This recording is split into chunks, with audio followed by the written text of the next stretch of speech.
Hi, I'm Carl Azus for CNN 10, your 10-minute objective explanation of the day's news. Hurricane Dorian is expected to linger next to Florida all day Wednesday. It had weakened to a Category 2 storm by the time we put this show together. Its sustained wind speeds were around 110 miles per hour last night.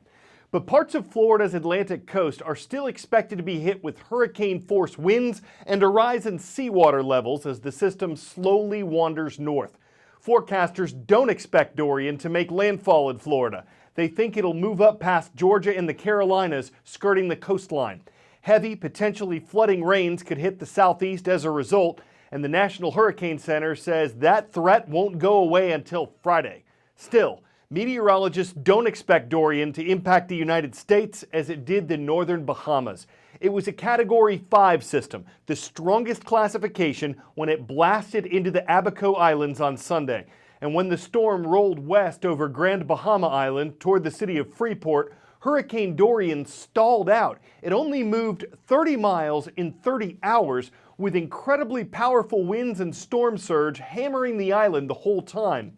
Forecasters say parts of the Bahamas will have gotten 30 inches of rain since the storm hit.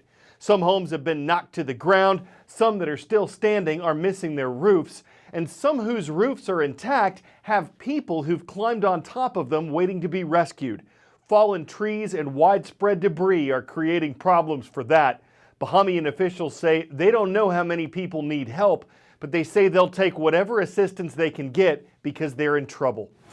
Let me show you this before and after picture, though, of Grand Bahama Island. This is a before picture. You can see Freeport right there. And then with our radar imagery, how much rain we got, how long that storm sat over the island. This is the inundation map, and this shows how much we expect the island to be underwater. And so tens of thousands of homes, of course, completely destroyed. The devastation is just going to be horrible. When we start to see pictures come out of there, I think we'll just see more and more of this over the coming days, and it's really heartbreaking. Never seen, it's unprecedented how long this storm sat over the island and how powerful it was when it did that. We'll be talking about this storm for decades. Parliament, the lawmaking body of the United Kingdom, is now back in session after its summer recess. And along with British Prime Minister Boris Johnson, who was elected to the job on July 24th, Britain's leaders are grappling with the same issue that's dominated their government for years, the Brexit, or British exit from the European Union. In 2016, Britons voted 52% to 48% to separate their nation from the EU. None of the Union's 28 member countries had done that before, and the EU and Britain's government have not yet reached a deal on the terms of the Brexit, what the new laws, trade conditions, and borders will look like. So the Brexit, which was supposed to happen earlier this year, has been delayed repeatedly. It is possible for Britain to leave the EU without an agreement in place, what's called a no-deal Brexit. But that would cause a lot of uncertainty that many leaders are hoping to avoid, though others say it's time to go no matter what.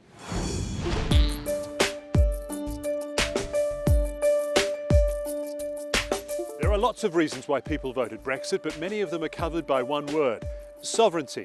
Brexiteers don't like to share it, from how many fish you can catch to who gets to live here and which court ultimately has the final say over British citizens.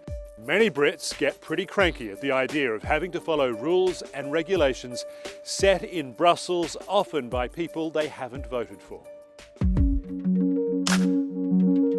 3 years after Britain voted to leave the European Union, the future of Brexit is still uncertain. After several delays, the deadline for the UK to leave is now the 31st of October, and the new Prime Minister, Boris Johnson, has taken a harder line than his predecessor, stating that Britain will leave on that date, do or die.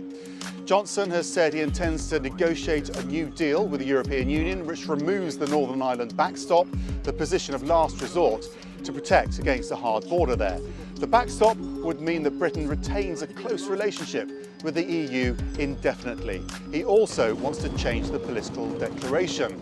But time's running out, and the EU has stood firm on its refusal to reopen the existing withdrawal agreement. Opposition parties had hoped to block a no-deal Brexit through legislation, but Johnson has asked the Queen to suspend Parliament from mid-September, a move that will shorten the time available to lawmakers to block a no-deal Brexit. Well, it's no secret that the EU regrets Brexit and sees it as a historic mistake. If a country as large and as powerful as the United Kingdom wants to leave a club in which it helps shape the single market and benefits from security cooperation, among many other things, what does that say about the club itself? Nothing good. And so from the start, the EU's approach has been damage control. The British pound has slumped since the UK voted to leave the EU, and it could fall even further in the event of a hard or no-deal Brexit. Now, that may be some good news for tourists hoping for a cheap trip to the UK and for some British businesses which are export-heavy.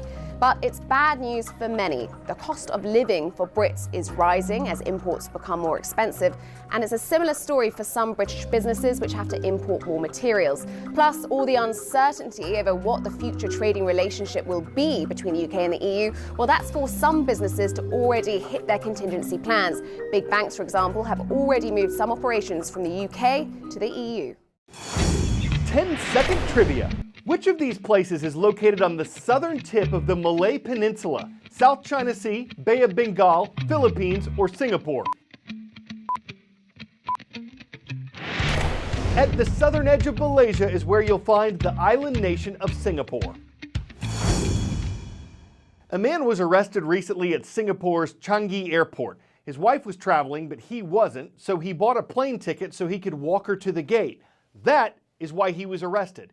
In Singapore, transit areas, like waiting places to board a plane, are restricted. If you go there without actually planning to fly, you can be arrested, fined as much as $14,000, and imprisoned for as long as 2 years. Police say the 27-year-old husband had no intention to actually depart Singapore, so he was arrested, and the island's police force is warning residents not to misuse their boarding passes. This has happened 33 times this year. If you're asking why, you may want to have a look at Changi Airport. It features the world's largest indoor waterfall. It has a 4-story slide, a butterfly dome, and gardens with 3,000 trees, 60,000 other plants, mazes, and a suspension bridge. It's regularly named one of the best airports on the planet, but if you go to a transit area there, police say you'd better be traveling to your next destination.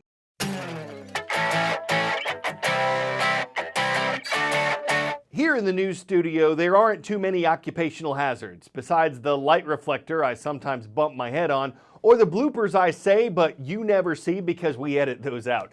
In the field, it's a different story. News producers are out in the elements, keeping up with newsmakers, ducking, dipping, sometimes slipping, even on occasion tripping.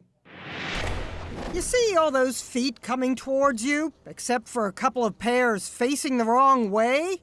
That is known in the TV news biz as backpedaling. It's what a camera person does when a candidate is on the move, and the faster they move, the more likely this is to happen. The guy it happened to, CNN's DJ Judd, shrugged it off. He was unhurt, and his camera? My gear is fine, my dignity not so much. Here's what it looked like from DJ's point of view. There goes your streak. That's candidate Pete Buttigieg noting the end of DJ's no-fall streak. Watch this guy tear by Buttigieg to get in front of him and then wipe out. Look, I'm working! Here's the replay of him zipping by from another angle. Instantly back on his feet. Backpedaling isn't confined to news. There was the time the Alabama Crimson Tide flooded the field and a sports photog bit the dust. Of course, a camera person doesn't have to be going backwards to fall. But rather, it is some black ice, which at times can be a very slippery thing, let me tell you. Critics might pan a cameraman who slips or boo when boom goes the camera jibs. They might crane their neck or tilt their heads back if a folly with the dolly gets everything off track. But someone's got to shoot it if you're ever going to see it. So don't make light of their plight when they TV it. Their eyes and ears wherever news is handled in, ready if not steady, must always be the cameraman. I'm Carlos Zeus, focused and zoomed in on CNN.